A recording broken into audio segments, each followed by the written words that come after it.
नमस्कार. मी ऋषिकेश कैलास बाबर. मी पुण्याला राहिला असतो.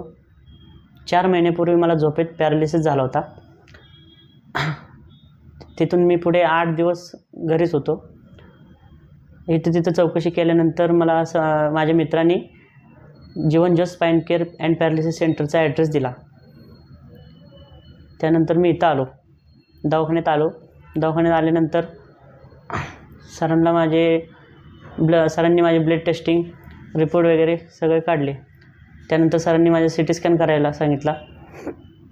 CT स्कॅन केल्यानंतर सरांनी मला ट्रीटमेंट चालू केली. ट्रीटमेंट चालू केल्यानंतर 3 महिन्यात मला बऱ्यापैकी फरक पडला. फरक पडल्यावर म्हणजे ज्यावेळेला पॅरालिसिस झाला त्यावेळेला माझा डावा पाय उचलत नव्हता, पूर्ण चालत नव्हता. आणि आता 3 महिन्यानंतर मला बऱ्यापैकी फरक पडला आहे. मी चालू शकतो, फिरू शकतो. एकदा नक्की जीवन जस्ट स्पाइन केअर पॅरालिसिस सेंटरला भेट द्या. ज्यांना पॅरालिसिस झाला आहे त्यांनी एकदा नक्की भेट द्या आणि दवाखान्याचा अनुभव घ्या. इथला स्टाफ, सरांची वागणूक, सगळ्या स्टाफची वागणूक अतिउत्तम आहे. इथला ॲड्रेस आहे Jeevan just spine care centre, Karad, जुना वेदा चौक, मार्तंड मिसळच्या वरती. धन्यवाद.